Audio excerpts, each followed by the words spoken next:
ដើម្បីអាចសម្លាប់មិត្តភក្តិជិតស្និទ្ធរបស់នាងបានស្ត្រីម្នាក់បានចាក់នាង80កាំបិតប៉ុន្តែមិនត្រឹមតែមិត្តភក្តិនោះមិនស្លាប់ទេថែមទាំងមិនមានអារម្មណ៍ជឿចាប់បន្តិចសោះក្នុងកាលៈទេសៈបែបនេះនាងក៏បង្កើនកម្រិតសម្លាប់ដូចនេះនាងបានយកម៉ាស៊ីនភ្លើងអគ្គិសនីដែលនាំចូលមកភ្ជាប់បង្គោលអវិជ្ជមាននិងវិជ្ជមានទៅនឹងដៃមិត្តភក្តិហើយបង្កើនថាមពលអគ្គិសនីរហូតដល់ចានត្រឡើងផ្សែងប៉ុន្តែមិត្តភក្តិរបស់នាងនៅតែមិនមានអារម្មណ៍អ្វីទាំងអស់ក្នុងពេលដែលការវាយប្រហារដោយកម្លាំងកាយគ្មានប្រសិទ្ធភាពនាងក៏បានប្រាំមធ្យោបាយចុងក្រោយដូចនេះនាងបានបញ្ឆោតមិត្តភក្តិឲ្យលេបថ្នាំពុលដ៏សាហាវមួយគ្រាប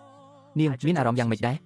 មិត្តភក្តិរសជាតិមិនឆ្ងាញ់នាងពិតជាមិនជឿរឿងអស្ចារ្យបែបនេះទេនាងគិតថាការធ្លាក់ពីច្រាំងថ្មចោតដ៏ខ្ពស់បែបនេះទោះបីជាមិនស្លាប់ក៏ដោយក៏នឹងបែកធ្លីខ្ទេចជាសាច់ដែរដូច្នេះនាងបានរៀបចំពិធីបុណ្យសពសម្រាប់មិត្តភក្តិរបស់នាងទៀតផងជាលទ្ធផលមុនពេលក្រដាសប្រាក់មិនទាន់ដុតអស់មិត្តភក្តិនោះក៏បានឈរពីក្រោយខ្នងរបស់នាងមូលហេតុដែលនាងមិនអាចសម្លាប់មិត្តភក្តិនោះបានគឺដោយសារតែនាងជាអ្នករស់នៅដ៏អស់កលឹបជានិច្ចដែលបានរស់នៅអស់រយៈពេល3000ឆ្នាំមកហើយកាលពីជំនាន់នោះមេតបបានចាប់ប្រជាជនធ្វើជាការពិសោធន៍ថ្នាំអម្តាហើយជាងជីនមិនអាចទ្រាំមើលក្មេងស្លូតត្រង់ទាំងនេះខ្លាចជាជនរងគ្រោះនៃការពិសោធន៍បានឡើយជាលទ្ធផលគាត់ត្រូវបានមេតបបង្ខំឲ្យចាក់ថ្នាំអម្តានៅពេលដែលអ្នករាល់គ្នាគិតថាគាត់នឹងស្លាប់ភ្លាមព្រើក៏បានធ្លាក់ចុះមកយ៉ាងខ្លាំងហើយពេលយប់ក៏ប្រែប្រួលភ្លាមជាងជីនមិនត្រឹមតែមិនស្លាប់ទេតែថែមទាំងទទួលបានរូបកាយអម្តាទៀតផងដូច្នេះគាត់ក៏បានសម្លាប់មេតបហើយជួយសង្គ្រោះក្មេងទាំងនោះហើយក្មេងទាំងនេះដើម្បីតបស្នងសងគុណក៏បានស្បត់ថានឹងបម្រើគាត់ជាទាសករពីមួយជំនាន់ទៅមួយជំនាន់អស់កលឹបជានិច្ចដែលការបម្រើនោះមានរយៈពេល3000ឆ្នាំអាវិតឈ្មោះចៅស្រីលោកតាខ្ញុំធ្លាប់និយាយថាទោះថ្នាំនោះអាចធ្វើឲ្យមនុស្សមានជីវិតអម្តាក៏ពិតមែនតែវានឹងធ្វើឲ្យលោកខ្វាក់ភ្នែកមួយខែរៀងរាល់100ឆ្នាំម្ដងគួរឲ្យសោកស្ដាយលោកតាខ្ញុំចាស់ជ្រេហើយមិនអាចបន្តបម្រាមចាស់បានទៀតទេទើបគាត់ឲ្យខ្ញុំជាចៅស្រីបម្រាមចាស់វិញ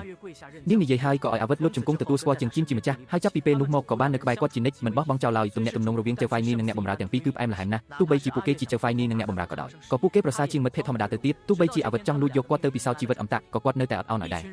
រហូតមកដល់ថ្ងៃនេះជោគវាសនារបស់ពួកគេទាំងពីរក៏បានឈានដល់ចំណុចរបត់ក្រុមមនុស្សមួយក្រុមដើម្បីបង្ខំគាត់ឲ្យនិយាយពីអាថ៌កំបាំងនៃជីវិតអម្តាក៏បានចាប់ជំរិតអាវិតដោយគំរាមកំហែងជាងជីនឲ្យត្រឡប់ទៅជាមួយពួកគេដើម្បីធ្វើការពិសោធន៍អម្តាពេលឃើញជាងជីនសុកចិត្តបោះបង់ចោលកាំបិតដើម្បីខ្លាយជាកណ្ដុរពិសោធន៍របស់ពួកគេអាវិតក៏យកកាំបិតមកវះខ្លួនឯងភ្លាមព្រោះនាងគិតថាមានតែការស្លាប់របស់នាងទេទើបមិនអូសទាញជាងជីនដើម្បីកុំឲ្យអាវិតចាក់ចេញពីគាត់បែបនេះជាងជីនក៏បានប្រើឈាមរបស់គាត់ចាក់សាក់រូបកំណើត Birthmark នៅខាងក្រោយត្រចៀករបស់នាងដរាបណានាងកើតជាថ្មីជាមួយនឹងសាក់កំណើតនេះ100ឆ្នាំក្រោយមកគាត់នឹងអាចរកអាវិតម្ដងទៀតប៉ុន្តែ100ឆ្នាំបានកន្លងផុតទៅជាងជីនបានធ្វើដំណើរគ្រប់ទីកន្លែងប៉ុន្តែនៅតែរកមិនឃើញអាវិតសោះបុរសម្នាក់ជាងជីនគ្រូរបស់ខ្ញុំបានទីថាលោកនិងអាវិតនឹងជួបគ្នាថ្ងៃនេះគ្រូរបស់ខ្ញុំចិត្តដល់ថ្ងៃស្លាប់ហើយសូមលោកប្រញាប់ទៅជួបគាត់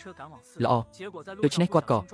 ប្រញាប់បើកឡានទៅវត្តអារាមជាលទ្ធផលនៅតាមផ្លូវគាត់បានបុកអ្នកដឹកជញ្ជូនអាហារដោយអចេតនាដោយឃើញថានាងមិនសូវរងរបួសធ្ងន់ជាងជីនក៏ប្រញាប់យកលុយ500 យ៉ាន់ចេញមកដើម្បីសម្រុះសម្រួលគ្នាប៉ុន្តែអ្នកដឹកជញ្ជូនអាហាររូបនេះគិតថាលុយតិចពេកក៏ដេកស្ងានៅមុខឡានដោយបើកបោកក្បាល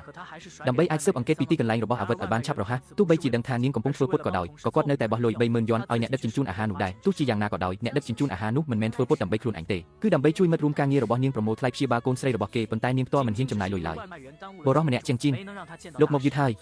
លោកគ្រូយូនអ៊ីងបានចែកឋានទៅហើយដោយសារតែអ្នកដឹកជញ្ជូនអាហារនោះបានពន្យាពេលពី3នាទីគាត់ក៏មិនអាចជួបលោកគ្រូបានដែលធ្វើឲ្យគាត់ខកខានក្នុងការស្វែងរកអាវិតហេតុនេះហើយបានជាគាត់ស្អប់ខ្ពើមអ្នកដឹកជញ្ជូនអាហារដែលធ្វើពុតនោះជាខ្លាំងប៉ុន្តែអ្វីដែលគាត់នឹកស្មានមិនដល់នោះគឺពាក្យរបស់លោកគ្រូបានខ្លាយជាការពិតទៅហើយបុរសម្នាក់គ្រូរបស់ខ្ញុំបានទីថាលោកនិងអាវិតនឹងជួបគ្នាដោយសារតែថ្ងៃនេះនៅខាងក្រោយត្រចៀករបស់អ្នកដឹកជញ្ជូនអាហារដែលលោកបានបុកថ្ងៃនេះមានសាក់កំណើតពណ៌ក្រហមហើយនាងគឺជាអាវិតដែលកើតជាថ្មី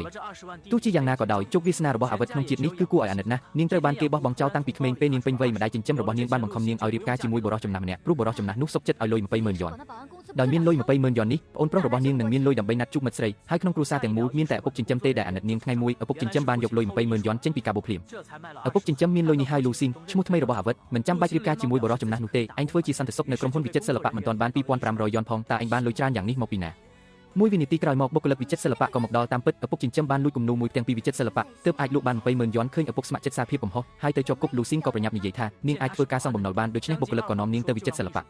អ្នកដឹកជញ្ជូនអាហារដែលបុកគាត់នាងគឺជាលូស៊ីនស្ត្រីដ៏ស្រស់ស្អាតនិងចិត្តល្អយើងពិតជាមានវាសនាបានជួបគ្នា